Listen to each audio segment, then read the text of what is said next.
we interrupt our program to bring you this important message. And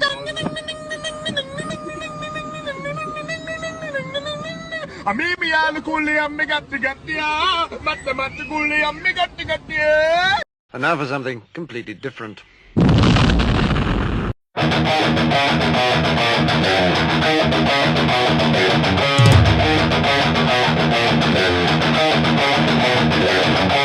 We are ready and waiting for you now. If it's a fight that you dare see, we've acquired our strength through pain. No more are we pathetic again.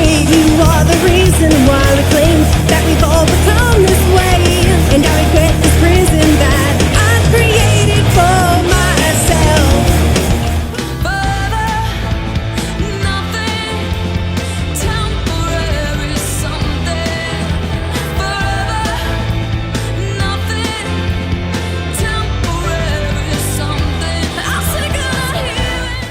Music is Live Podcast. This is your host, Lou Mavs. Check out everything you need to know about the show over at musicislivepodcast.com. I am visited today by a huge blast from the past. I know. If anyone listens or watches the show, you hear the theme song, The Rebel Medium's Lose Control, which is a song that I co-wrote with the lead singer, Jackie Guitard. Love and miss you, Jackie. And this gentleman to my left or right, depending on which way it's going to show up in YouTube. It's going to show up somehow. Like I'll be in one area. Yeah, whichever way. Yeah. Like I could talk to you this way, but you're actually like on that side. But who knows? Probably. But Yeah. This dude is one of the bestest friends that I could ever have in my life. And we are actually joined by one of the artists that he is producing music videos for. I'm very happy to have on the show today, from Out of Time Productions, my former bandmate, Mr. Ernie Layug, and a very talented artist by way of DC, but now currently in San Diego, California, Miss Lele Rose.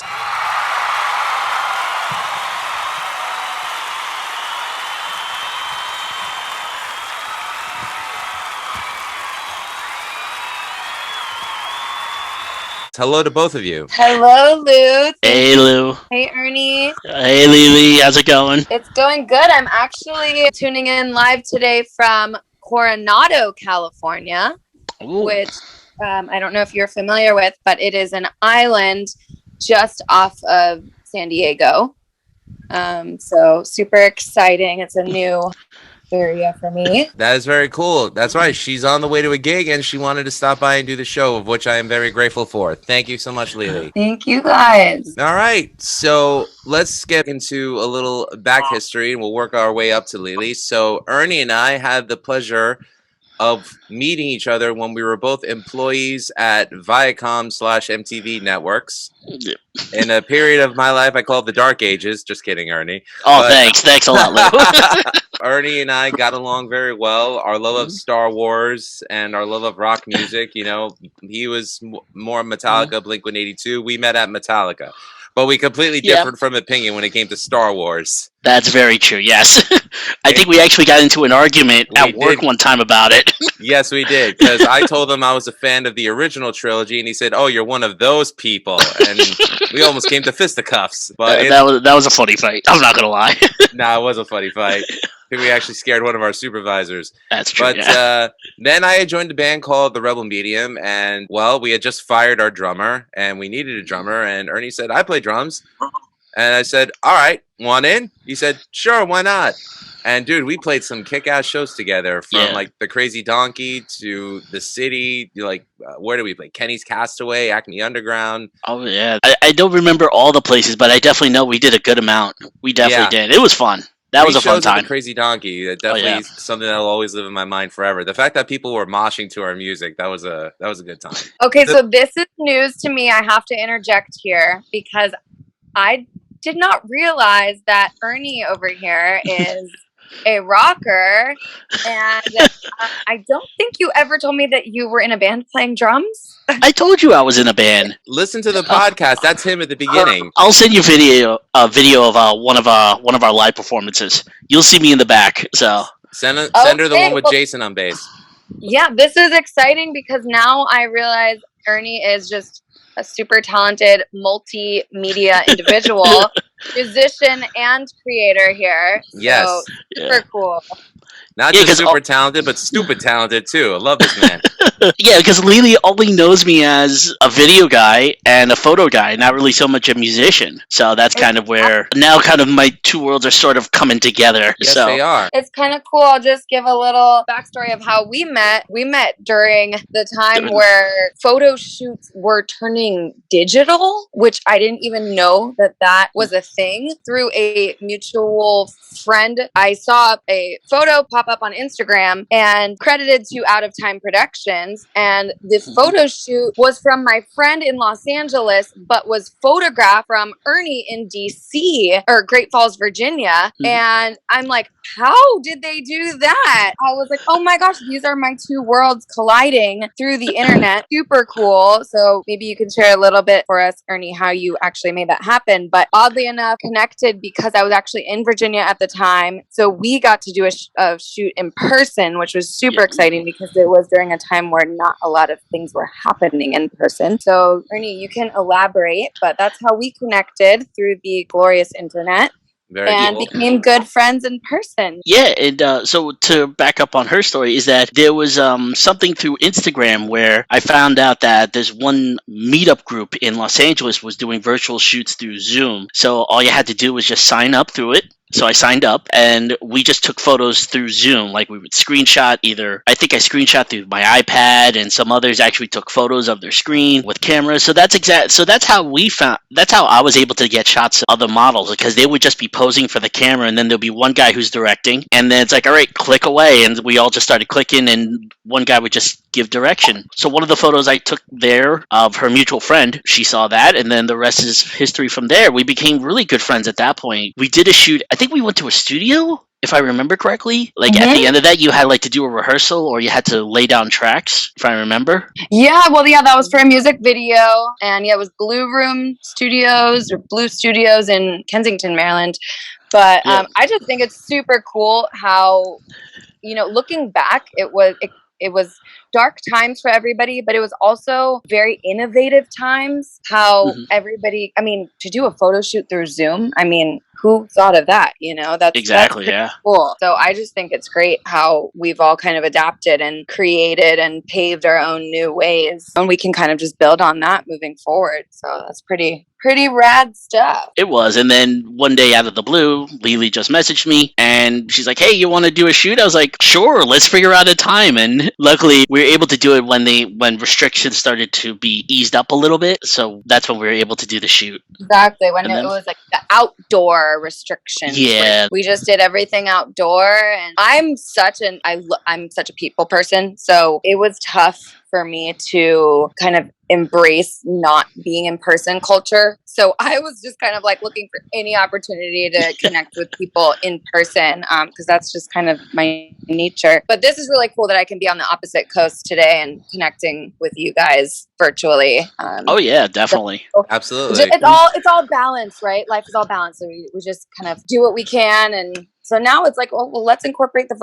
virtual world with the in-person. And that's what we're doing today. Very cool. Yeah. And I'm happy to say that Ernie turned me on to your music when he sent me videos of clips that I believe you directed the No Diggity one. Correct, Ernie? Yeah, I did the No Diggity one. And also, Honey, I Love You. I love your voice. I love your presence on video. And I love your original take on No Diggity from Blackstreet. That was awesome. Thank you so much. Yeah, that was actually another example of virtual collaboration. That was collaborated with one of my music producer friends across the country as well. During that time, I just sent over the vocals, the piano part, and it was incorporated with the beat and the whole production. Then Ernie and I went out into Georgetown and did a little visual shooting for that. So yeah, that's really cool. I'm glad that you like it all, and hey, maybe we're gonna have to all collaborate on a new song and everything. Yeah, because Lou plays. Well, I don't know whichever way I'm pointing. Lou plays the guitar. On the video. Yeah, Lou plays the guitar. I have the drums. You have vocals and piano. There we go. What more do we need? And I have Pro Tools on this MacBook that I'm recording the podcast with. So. There you go. All right, let's do it. No, I'm lying. It's just GarageBand, but it works. That's all that matters, Lou. It's as long as it works. Yes, So. I've done a series of cover with my partners over at Rat Sci Review, and came out really good. We did one Stradivarius song, one Van Halen song, one Alice Cooper song, and the next two that we're releasing, one's a Kiss song, not Detroit Rock City, like we Ernie. I remember that too. Yeah, I can't believe I sang that one. Did you do Ace of Spades as well? I did. No, we didn't cover Motorhead yet. Oh, but if okay. we didn't cover Motorhead, probably not Ace of Spades. And All we're right. also doing an Iron Maiden song, Evil That Men Do. And I gotta admit, this little MacBook here, please don't break. I'm very happy for it because it's become my livelihood.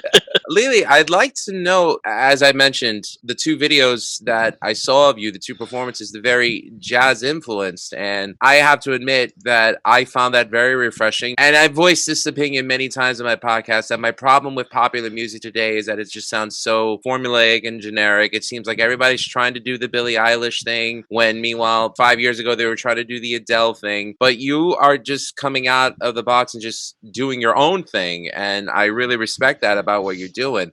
I like to know more about your background with music, like how you got started as a performer and singing, who your influences, if you'd be so kind to answer me that, please. Yeah, definitely. Ever since I was really little, even 2-3 years old, have been heavily into music and dance. I started dance lessons when I was tapping at 3 years old. Apparently I was whistling in the womb, which I don't know how they heard that. I was just very vocal and singing. I've always been really outgoing. Even when I was a little girl, aside from the music, my parents would take me out to a restaurant and I would go and visit every single table and chit chat with them. So it's kind of funny because it prepared me to what I do today with performing. When I'm performing in a restaurant or a venue, when I take a break, I go and visit with everybody and take requests and things. Yeah, I really think my parents and my musical family nurtured that for me. So I started taking piano lessons actually through my preschool teacher and was very heavily influenced by Madonna and Michael Jackson in the early 90s. My parents had records and tapes, so I would listen to those. We would always jam to oldies station in the car. And then in school, I was just always really into pop culture. I think that the East Coast really looks up to the West Coast when it comes to that kind of thing. And magazines, I had Hanson and Backstreet Boys and Britney Spears on my wall. I'd cut them out of those magazines. I was just always really into music and pop scene and started singing in school. In high school, I was in the jazz pop vocal ensemble. Also was the captain and choreographer of my high school dance team and led the team to Disney World National Championships. So, music and dance has always just been a huge part of my life. Then going further, I went off to school to Virginia Tech. I studied business marketing y español. And when I was in school, I just kind of started forming bands, and I was really influenced by musicians in my college town and started jamming and performing and open mics. And then I just decided this is really what I want to do. And I started writing songs. I started watching Lady Gaga on YouTube when she was doing radio shows. She would just go in with her keyboard and just acoustic stripped down performances. I've just loved what she did with Paparazzi and songs like that. I was like, you know what? I can do this too. I was like, I got the background and, I went to school and got a degree, but I decided I wanted to take that business and Latin and incorporate it with music and really go for it. So that's kind of how it all came about. And then I graduated from Virginia Tech and I got a connection to a studio in Washington, D.C. called District Entertainment. With my marketing background, I was promoting for every alcohol brand under the sun, doing marketing promotions. I'm sure you've seen the Bud Light girls, the Miller Light girls. Jägermeister in my sense, but yes. And so I was one of those girls, and that actually funded my entire first album. So I would go in the studio in the morning. I had my written songs and I would take them to my collaborator, Tynes Hampton, who was also a Virginia Tech grad and decided he had been working in a full-time job. And at one point he decided it was no longer for him and he took out his retirement and his savings, and he built a studio in Alexandria, Virginia. I connected with him, and we together made Bliss Kingdom, my first LP. I was in the bars doing marketing at night and in the studio in the morning, and took it off from there. So that's kind of how it all started. I think that's an amazing story because a lot of people, when they go into an institution such as college, university, a lot of them are looking to get a major that would help them in a career path where they think that they could go apply for a job, work their way up the corporate ladder, retire after 30 years with a gold Rolex. But no, it seems like you went the opposite route and did everything you could to invest in yourself and promote yourself to where you are right now, which I think is very admirable and it's very rare. Ernie and I, we both have academic backgrounds. Ernie with SUNY Oswego, and at one point Stony Brook University for your master's degree. Ernie, correct? Yeah, I tried to get that, but it was just too much that was going on to get it. Yeah. And myself with St. John's University, and then SUNY Empire State for my master's degree. But it's pretty amazing that Ernie is investing in himself with Out of Time Productions. You know, I'm investing in myself with this podcast and trying to raise a platform to bring music, entertainment, and all art to, well, whoever will listen that is outside of the mainstream, that I think deserves attention. I tell you, your investment in yourself paid off, for me at least, because you got my attention. And I enjoy what I was hearing and seeing, of course. I mean, visually, sonically, I feel like you have a very good package and something that the music world could really benefit from. I'd have to say, really, kudos to you for that self-investment. I'm sounding like Gary Vee right now. No, I appreciate it. You know, I think I have been influenced by my parents. They've always kind of had their own businesses. In school, I had opportunities to work as an independent contractor, not only with the marketing promotions, but also as a Spanish language interpreter in the court systems. I think that those opportunities kind of just showed me that there were other avenues. So ever since that, I've just been self-employed and I've made it work. And I'm not going to say that it's been easy not having benefits and things like that, but it's a hustle and it's a grind, and there's a freedom to it in a sense, because you can set your own path to success and you can set your own hours and scheduling and things like that. So yeah, I mean, it's been what has been working for me. And I think also our generation with technology and the way the world is now, I mean, we've paved our way to be able to work as entrepreneurs. So I think it's great. There's more than one way to be successful. Absolutely. What was the culture shock for you, like having moved from East Coast Virginia all the way to California when you initially made your move? I kind of knew a little bit about West Coast culture because I had cousins out here, and so I had been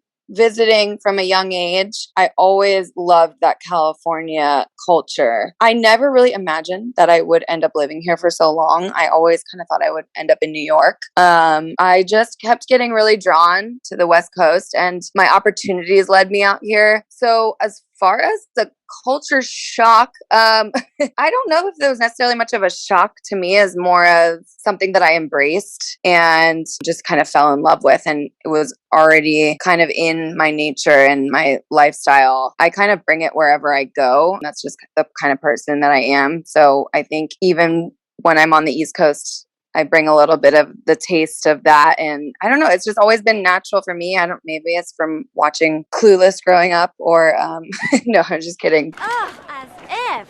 But since we've been so heavily influenced by that pop culture and West Coast life, I wouldn't say it was like a culture shock to me. I think it was just kind of something that was already in my blood. And I like to say I'm bi-coastal. I love it all. I like East mixed with the West. And I think both have their benefits to what they have to offer. I will say I have adapted to the year-round nice weather. I will say that. Oh, yeah. Yeah, a lot of friends of mine who moved to Cali from New York said the same thing. They're just like, it's 365 of sun. They actually asked me, they're like, wouldn't you not want to shovel snow? I'm like, well, yeah, well, that's why my neighbor's kid do. I just give him $20 and he does it. So I'm all right. No, but I will say this, though. The one thing that you mentioned about California that I highly agree with you is the fact that it is an artistic hotbed. Ernie knows, I'm sure you know this, Ernie, that Eddie Van Halen and Randy Rhoads are two of my all-time favorite guitar players, and they're both from California. One from LA and the other one from Pasadena. That late 70s, early 80s California culture, that rock scene, metal, whatever you want to call it, that's the stuff that I grew up on. I almost made my way out to California at one point. About oh dear Lord, almost 20 years ago, I had a chance to. Arnie, I might not have told you this, but no, you have not. This is the first time I'm hearing this. I had a chance to write music scores at one point in my life, 18 years ago. Wait for it! For adult films.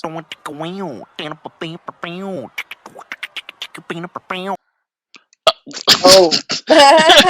So, yeah, I have a daughter now, so I'm kind of glad I didn't take that route. That's a good thing. But this is also the face of me not surprised by that. No.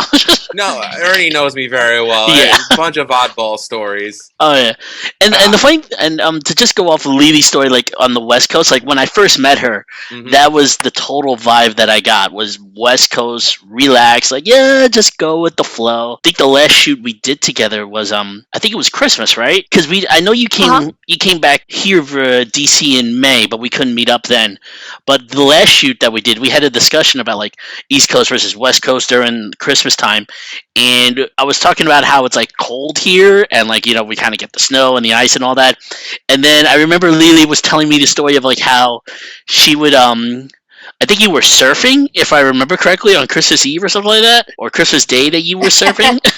Like, it's not like, you said it wasn't like cold, but it's not warm either, if I remember. Yeah. It was kind of like, you know, it's bearable. It doesn't feel like Hawaii, but it's just something to do just to be able to say I did it. And, you know, it was definitely chilly. I mean, the Pacific Ocean here, and it gets chilly in the winter. But, hey, you put on a wetsuit and you just go. By the way, guys, I hate to admit, but we've been rudely interrupted. Making his debut on the Music is Live podcast. Oh. This is my dog, Aloysius. Oh. He's a good boy. He's keeping me company. Hey, Aloysius. Get out of here. You're bothering me. So sweet. It's been a while since I've seen him. Hey, last you saw him, he was a baby puppy. Yeah, that's true. He's 7 now. He's an old man. You know what, though? I think that the artist needs to go wherever their creativity brings them. And I would definitely say that your music does not suffer at all from the move to California. If anything, I definitely think that it brings that sunny feel to it along with your vocal style, and what emits from that is great art. With the pandemic and everything though, and being that there was a lockdown on venues and shows, how is everything going right now? Well, I know you're actually on your way to a performance. I would assume that everything is improved, but in the case of like New York, a lot of the venues actually did close down. How is it out there for you? Well, so I'm on a bit of a more intimate scale, being a solo performer and performing a lot in smaller venues. Actually, it's been a very fortunate time for me right now. Actually, California's reopening was announced yesterday or the day before yesterday. It's booming. There is so much demand for local artists. You know, I can't really speak for a large scale mainstream level yet, but for the local and kind of the smaller acts right now, it's been such a blessing. There's so much demand in local venues. I think we will be starting to see larger concerts come back very soon here. As far as for the last few months, I mean, it's just been so busy. I used to try not to perform more than 4 or 5 nights a week, but it's been very hard to say no to performing 6 nights a week recently. So it's great. And I would say there's a lot of other local musicians who are getting a lot of work as well. The scene is really starting to happen. I mean, all the hotels are having live music again, restaurants. And as far as the small music venues those are just starting to start back up again. Haven't done too much in that yet, but I've just really been embracing these smaller performances and staying busy with that. Even last year, we adapted especially with the outdoor openings and venues. Been managed to stay booked and busy, and we're just continuing to rock and roll here, and I'm starting to think about performing in some other cities in the near future. In the interim, until that happens, I'm happy to say that your music, I see, is definitely available on streaming media platforms, including iTunes. I'm proud to say that Lele's music is self-released. And if anyone knows, I'm a huge advocate for artists being their own advocates, getting into the realms of self-releasing, self-publishing, copywriting, self-ownership of their music. I think that it would behoove music fans out there to physically support Lele with your wallets. I'm serious. Buy her music. You will enjoy what you hear. And just remember, every time you buy directly from the artist, it supports them directly. No middle person. I'm a huge advocate for physical media. I try to mention it every episode that people, if they want to keep their favorite artists alive, buy their product, not steal it. Not just stream it, but buy it. Well, Lele also during the pandemic, she also streamed a lot of her shows, so that was a fun thing to actually. And she would also like have tips during it as well. I remember, I think the one concert, one music video that we did at the Blue Room Studios, I think it was. You did a streaming, you streamed a concert afterwards, right? Like the nice little concert that we had. Yeah, totally. Yeah, we out of San Diego, they formed the Quarantine Network.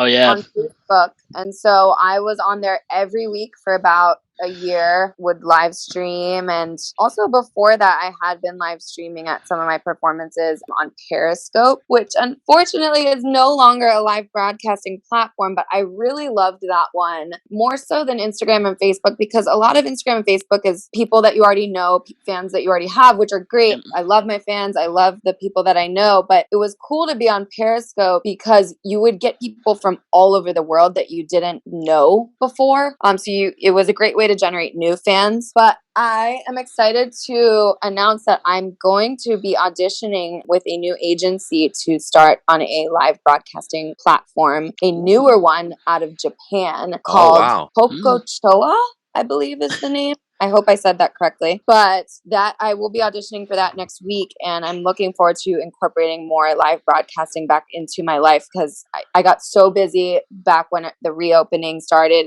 a couple months ago and kind of put the live streaming down a little bit, took a break from that. But now I want to balance it back out and do live streaming again so that I can reach fans all over the world. It's definitely a fun way to perform and get the music out there. Yeah, I want to go back to the live stream so that way I could be like Freebird. Yeah, some things haven't changed, Louis. Just go Freebird. So. What was the last concert that I went to you with, Ernie? I have no idea. Yeah, let's keep it that way.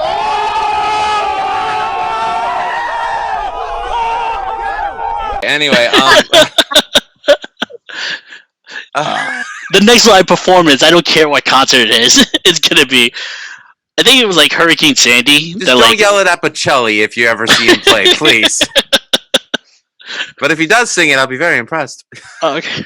Oh, my Lord. Well, Lele, I got to admit, your drive is inspiring. I mean, it's making me want to get off my ass to just put music out there. I myself can't wait to get back on stage. I'm happy to say that I've been asked by a couple of friends of mine to help out here and there. I'm not in a band at the moment, but I do still love performing, and I'll only go on stage when I want. But me personally, to be able to go back on with people that I care about, I'm hoping one day I could have a reunion with Ernie and the Rebel Media. Yeah. That would be great. I have to say, people like you inspire me. I think it's wonderful that you're doing what you're doing and you keep progressing and moving forward. I really wish you all the best with your career. Please, for the audience, if you could, let us know where they can find you, where they could connect with you, and how they could support you directly, please. And there she is. Hello.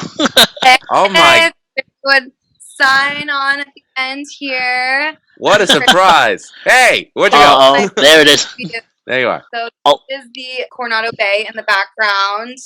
And San Diego is just down that way. It's hard to see in the distance. But yeah, so you can find me on my website, leleRose.com, and you can find me at Lele on the Keys on Instagram and Lele Rose on Spotify and YouTube. So yeah.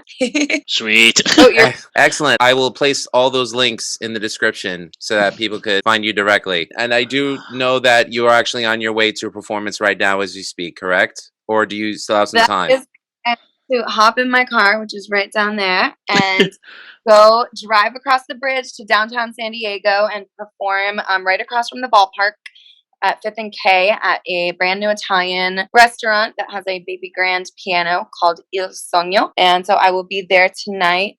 Tomorrow night I will be performing here at the Lowe's Coronado Hotel. Awesome. So that's what's on the agenda in the next 2 performances, and a lot more local performances all over San Diego this summer, and more to come. And I usually post where I'm at on my Instagram stories and on my website as well. Excellent. And I will also make it a purpose to update not just this YouTube video, but my website in the calendar section so that people know when you're performing and how they could arrange to come see you perform. And I want nothing for it. I'm letting you know that right now. This is free promotion that I'm giving you because I want to see you succeed. You're awesome. Well, thank you, Lou. Well, thank you for having his life podcast.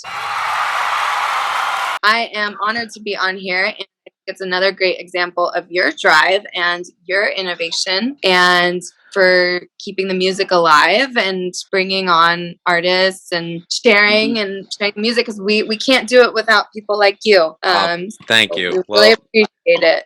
Agreed. You keep putting it out there, and I'll keep talking about it. So we got a deal. Awesome. Ernie, thank you for connecting us. And no problem. Himself, and this has been super fun. Yeah, it's been. When are you coming back? On the podcast? Oh no, we're coming back to DC. You're welcome back anytime. Yeah, but whenever you're coming back on the East Coast. I think I was spoiled during the pan. We'll get back to you on that one, ladies and gentlemen. It's a total high season here in Southern California, and tourism is starting to pick back up, and that's what San Diego is all about, is welcoming in people from other places and giving them performances and entertaining them. And that's kind of why I'm here in this city, to be able to share with people in person from that travel from all over to come here. So, summertime is it's really busy here, and everybody comes to go to the beach and get the nice weather and get out of the humidity and the mosquitoes. No.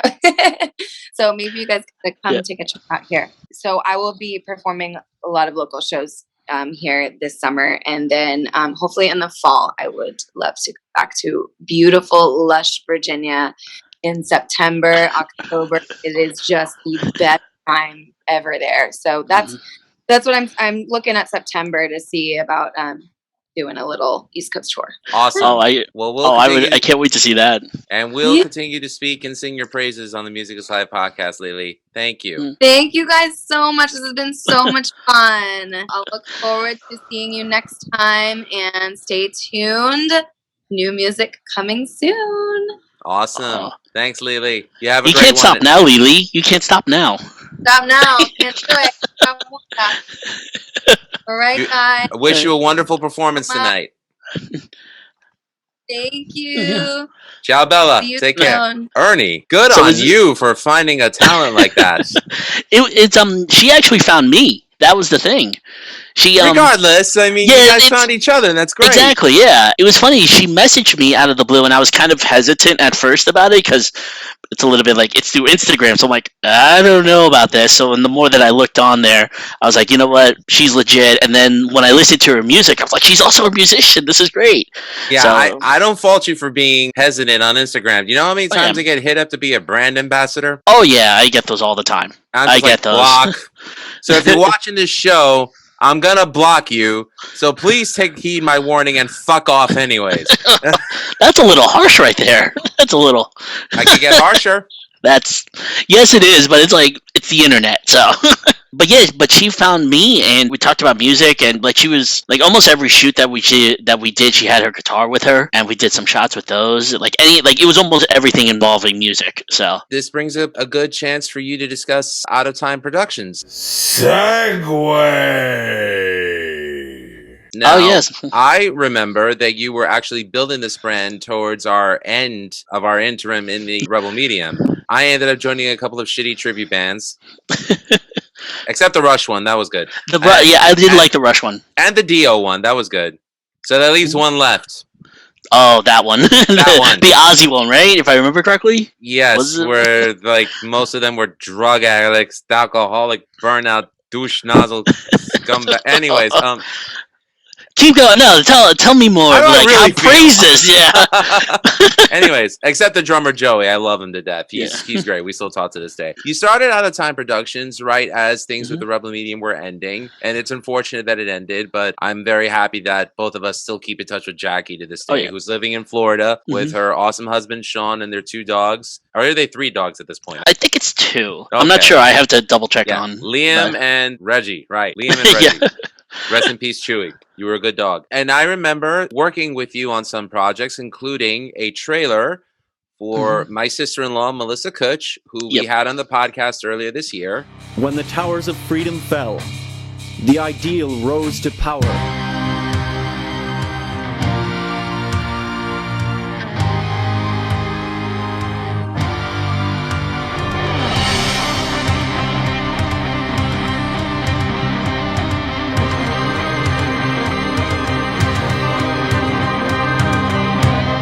Hypothesis of Giants, Book 1, The Assumption.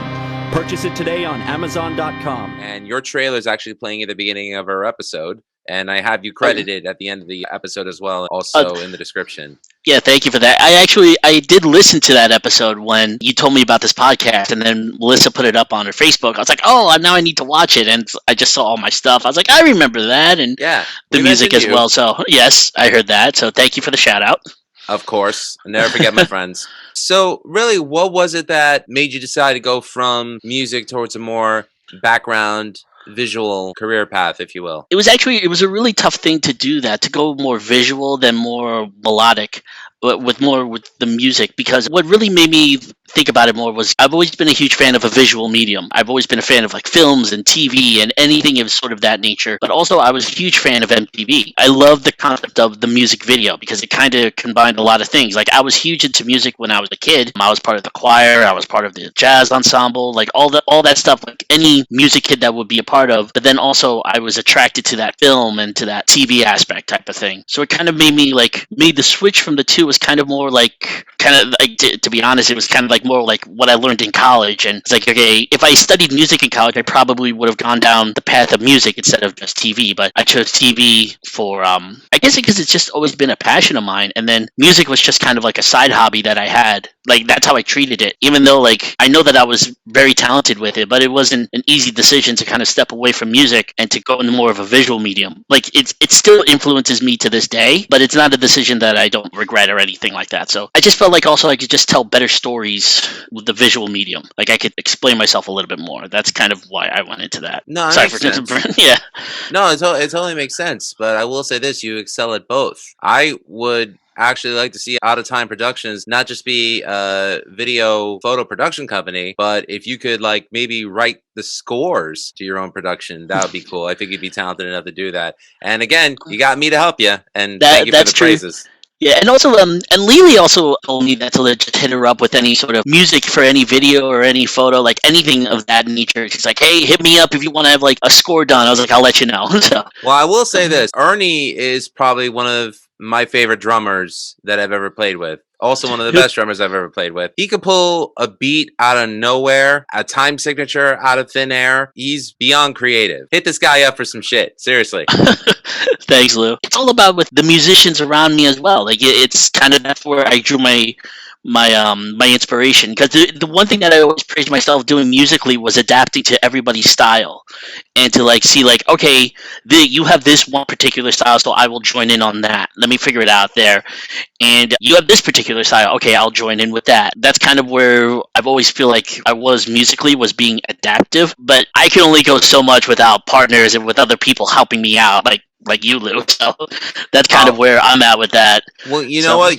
That's definitely applied in a visual sense of what you do, though. Mm-hmm. I mean, I can't say that I see others do what you do, how you do it, when it comes to your video production. Mm-hmm. Thank you for that. Yeah, it's always going to be like I've always done it as a collaborative effort, where it's always been not just me. Like I have an idea, and then my subject or whatever medium that I have is there or in front of me, they could give like their feedback as well, and we could go back and forth and bounce ideas back. So it's always been a collaborative effort. There was a period though where you kind of, I don't want to say put the kibosh on out of time, but you kind of put a halt to it. That saddened me because I missed your video output. You know, whether it was whatever you were filming at comic conventions or whatever you were doing as a freelancer. What happened around that time? This is something where I feel that's very important, and I'm kind of like a huge advocate for it now, is that I just wasn't in the right headspace. I devoted so much time to things and to this video production and to put all my energy towards a lot of stuff. It wasn't the result that I wanted. My head wasn't in the right space because I was just so focused and so narrow-minded towards like a particular goal. And the thing is that I didn't achieve it. That was a very tough pill to swallow. That was a very tough thing to go through, and to try to just accept that, hey, you know, you didn't get this. You didn't get the result that you wanted. And as much as I want to try to say, hey, you know, I want to put the energy that I'm getting it all from it into the arts, into my video, my photo, it just wasn't there. Like I just couldn't put my energy into it. It was just basically telling me like you definitely needed a rest. I didn't have my best work during that time. I think like I had flashes of it, and even to this day I still have like I guess flashes of brilliance is the best way to put it, but it was an honesty where I needed to take a step back and be like, you know what, let me take care of myself, let me get my head in the right space. I'm too preoccupied with other things going on, and it just wasn't a good time for me. It just really wasn't. And anybody that was around me saw a lot of, including yourself, like sort of a downward spiral. And that was, I did see that, but I didn't want to mention that because I'm not here to out anybody. Oh yeah, no, I understand that completely. I only ask the questions if people are comfortable answering it. I leave it up to them to do it without any pressure. But no worries. As a friend, I will say this: it broke my heart seeing you suffer through that, and I knew that you were doing everything that you could to put yourself in a better mental headspace. And I, like you, am an advocate for self-improvement, self-awareness, and self-betterment. Sometimes even with the things or even with the people that we love. God, I hope I'm not sounding like Jerry Springer right now. Till next time, take care of yourself and each other. But sometimes we do kind of have to take a step back and be super analytical, which could either help us or drive us crazier. But no matter what, keeping check of your own mental health and your own happiness is important for you to get up every day. I'm so proud of you for making it at the end of all of it on top. I'm glad that you're now working with artists like Lele and you're finding inspiration and collaborating and just putting good art out there again. Yeah, it was a great thing because even I met Lele during that time as well, and she was definitely one of the few things that definitely I looked forward to doing. Like going, like sort of working with her and trying to get back into that mojo, and she definitely brought that out in me. Like another friend of mine, Ina, she did the same thing.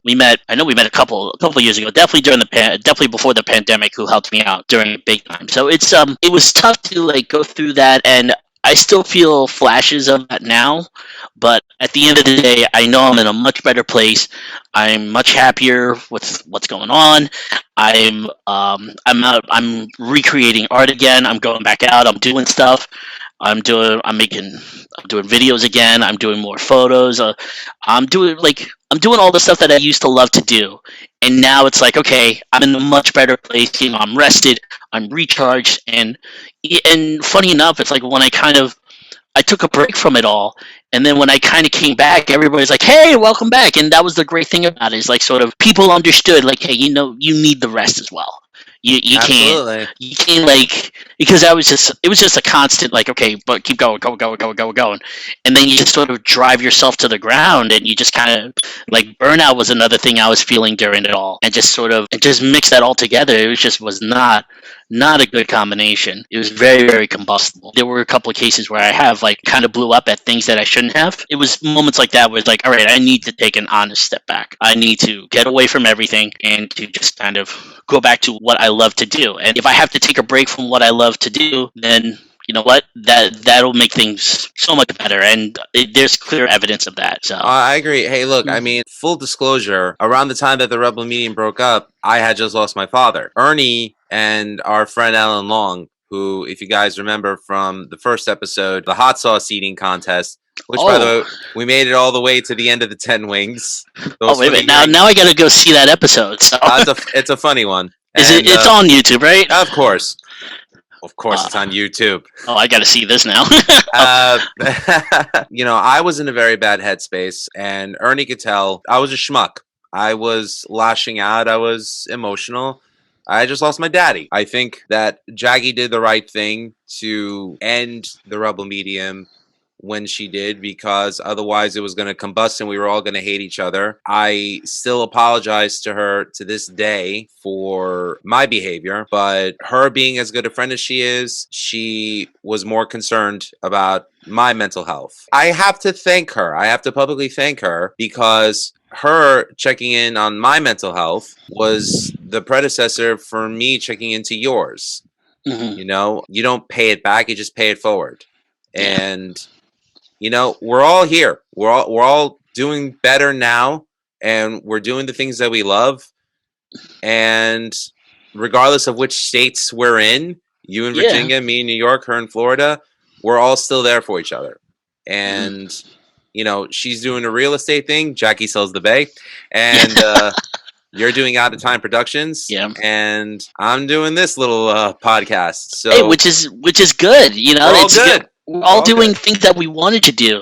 The funny thing with Out of Time is that I strictly did it as video, and then I strictly wanted it to be wedding videos because that's where the money was. Then when I brought it back, like because it kind of went in hiatus for a little bit for the conventions and all that when I did the Comic Cons. Son of a bitch. I tried. But then I started doing photos and videos for it, and then that's when I grew a love of photography, and that's when I started doing what I love to do. So that's kind of like a little side piece there. But you know, I was thinking we got to get Jackie on here. We got to do a Rebel Medium reunion, just the three of us. Like either the three of us, or like we can add the big bass. Gene Simmons, who is the bass player, Ace Frehley, who is the lead guitarist. I'm not. Wait for it. I'm the trap player.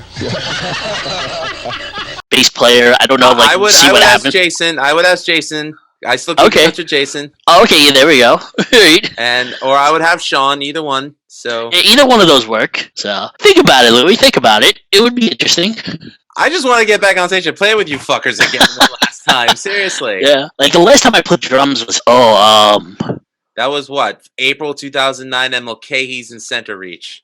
Yeah, like with you guys, yeah. But overall, I think it was like been a couple of months since I even went to a drum set. Like I went to a drum studio down here just to rent it out for like 2 or 3 hours, and I was done after 30 minutes. I'm like, oh my god! You got winded. Yeah, I got winded. I'm like, wow, this is, and I'm and I had the blisters. Like I had blisters all over the hands. Like, oh, this is how I remember now all of the stuff. Like how hard the drums did. Oh, it was still a blast to play, but it was definitely like a throwback. I'm like, oh my god, all right, now I remember everything.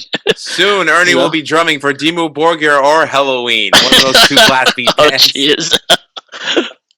No, I'll tell you that. Like, you know, I keep in touch with Jason Crawford a lot, and he'll always say that you were the perfect drummer and the best drummer for the Rebel Medium. I mean, dude, you killed it.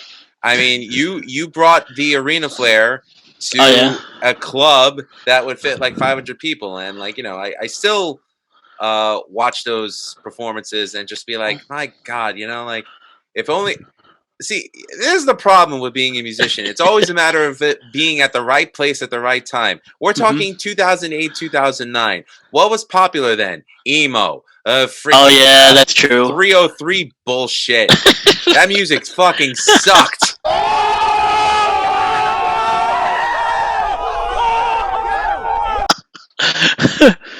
All right, but you know, like maybe if we had hit like 5 years before, you know, it's probable that we, you know, something could have happened. But you know, I do think that we had awesome tunes, we had an awesome lineup, and you know, especially those first 2 times we played the Donkey, it was those will always go down for me as 2 of my top 10 favorite performances ever. You know, I'll take that to the grave. But I still watch the Crazy Donkey performance. I think I watched it like 2 weeks ago. Like I still have it on my computer. I have it saved.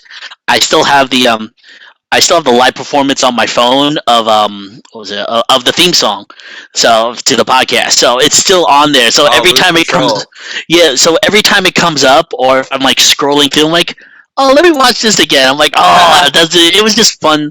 I look at it. I honestly look at that time as like just fun times, just hanging out with like good people. That's I don't look at it as like, oh, it was work, it was this. It was like, no, it was just fun. Yeah, it was like 4 people just having a great time. That's what it was. Writing with you was fun because it's like, I mean, you came from like the pop punk background. I had the metal thing going on. Jackie's favorite bands were and still are to my recollection, Offspring, Metallica more than anybody. She's like that 90s early 90s rock around there. Kind of like that and look like Joan Jett in the process. That's true. I think like she got some comparisons. What was it?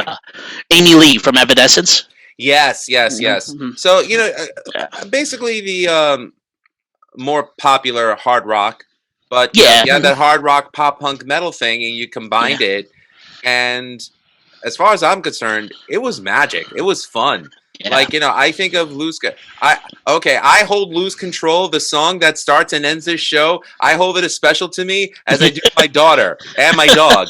Because it's mine. Like, we wrote it. Yeah.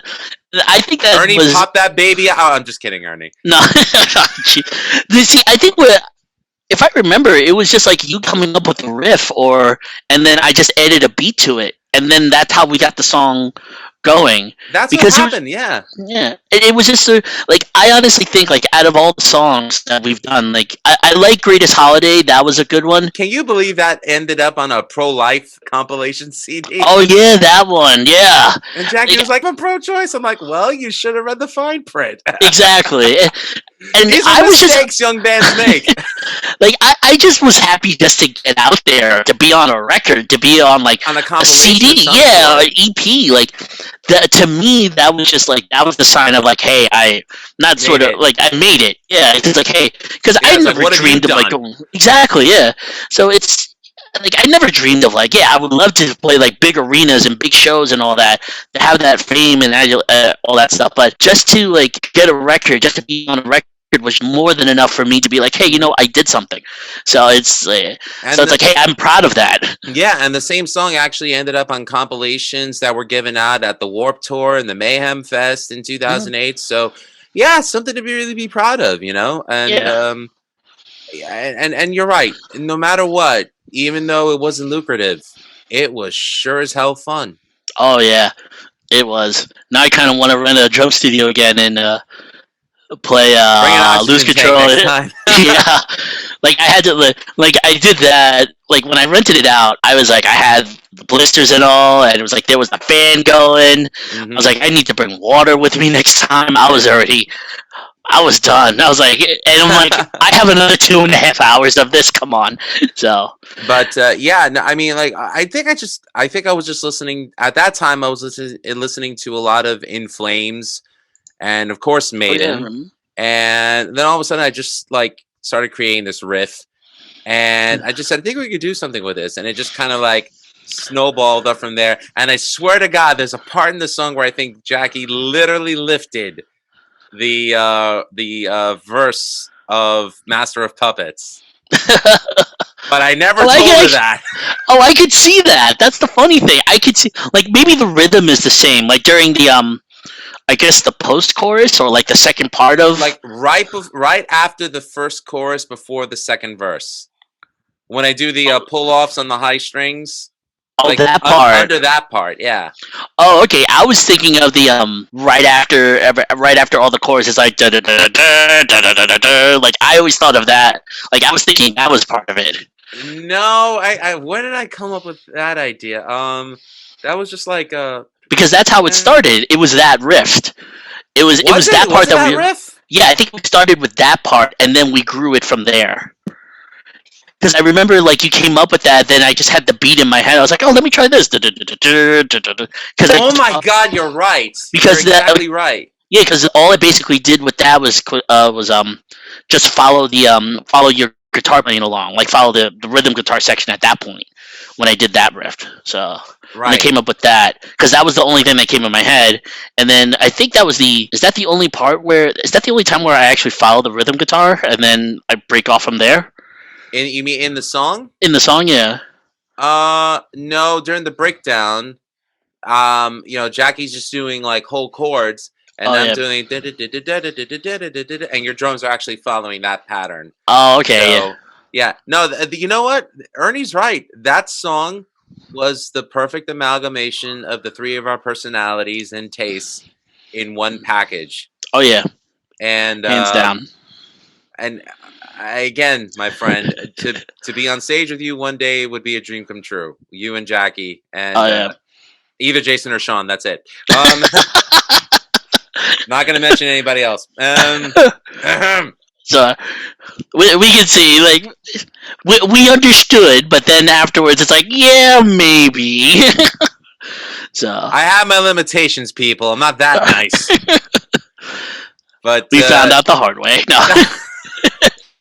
But listen, dude, like it just makes me so happy to see that you're back doing what you love doing. Hmm. And I wish you all the best with Out of Time Productions. Thank you. And if you ever make your way back to New York, and we do have that one opportunity to just play one last time and just say, you know what, we did it and we had a blast doing it, I'd be honored. Same here. Same here. It'll be fun playing with the both of you again.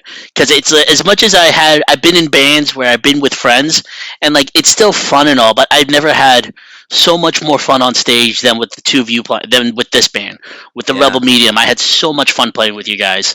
Me too, man. I mean, I will say this: Jackie guitared, formerly Jackie Weissert, and I'm gonna publicly say this. And if this is gonna get me flack from people that I played with in the past, go fuck yourselves.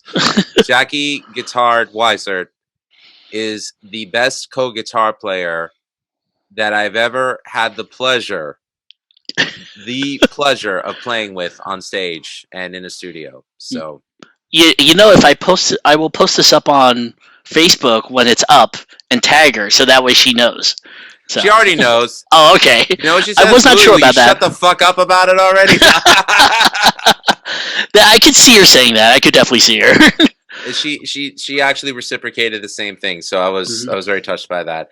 But listen, Out of Time Productions, where can the good people, the good jabronis, find out more about you and Out of Time Productions? You can check us mostly on Instagram, Out of Time Productions, all one word. On YouTube, same name. Facebook, Vimeo. You can check it out all there. All of it is Out of Time Productions, all one word. But if you want to send them money, go on Venmo. Yeah, that too. Yeah, you could send me money that way. Otherwise, I'll do a GoFundMe and be like, buy Ernie this. I don't mind that at all. So. Please, more and same with Music Is Life. Send some money to Music Is Life as well. I'm really appreciative of the fact that now it's like I don't even not that I ever prompted the people that I interview on the show to say the name of the podcast, but ever since Baby Ghost, love you Baby Ghost, have been on the show, everyone's been saying it. I feel like I feel like Pee Wee Herman, and that's the secret word.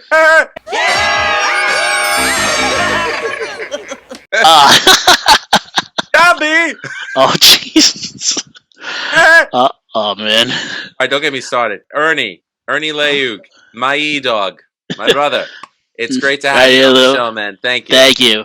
Thank you for having me. I appreciate it. It's been great seeing you. And thank you, Lele Rose, for being on the show as well. Wonderful to meet you and see you, bud, and to consider this an invitation to come back anytime you got something to promote, okay? Will do, definitely.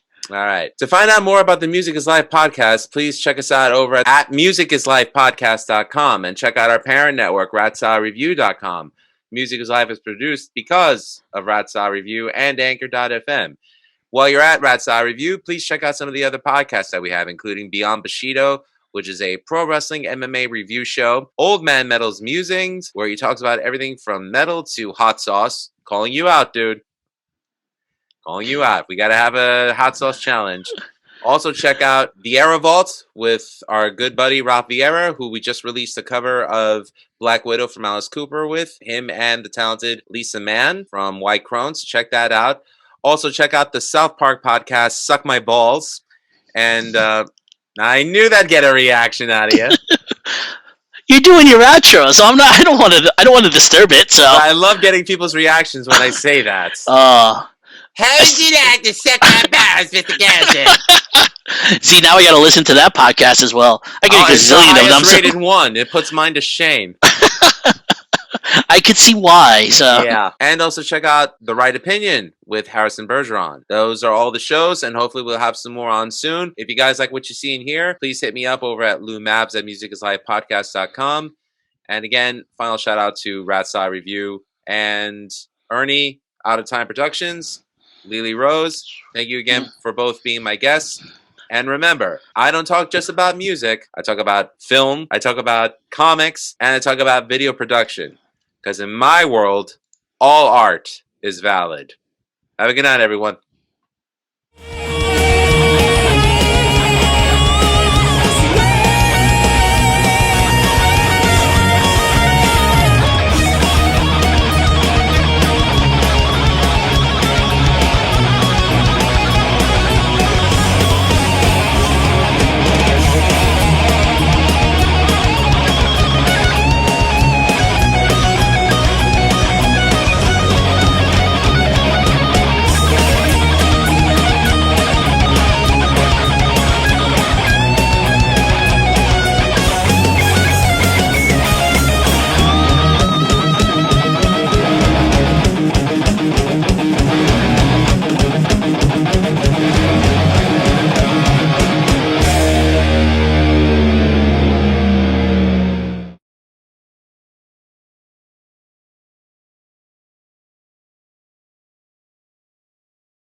Next, we have a very special band here from New York, and I want us to give a big round of applause, a very, very hearty welcome for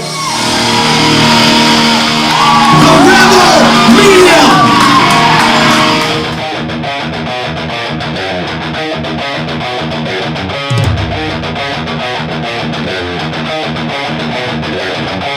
We are ready and waiting for you now. If it's a fight that you dare see, we've acquired our strength through pain. No more are we pathetic again. You are the reason why we claim that we've all become this way. And I regret this prison that I've created for myself. Who can it be? Who makes us cry? Who won't save us from ourselves? I close my eyes and then I pray that revenge can be as sweet as it sounds. We are the rebels that force from your hate as you play on. Someone to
And I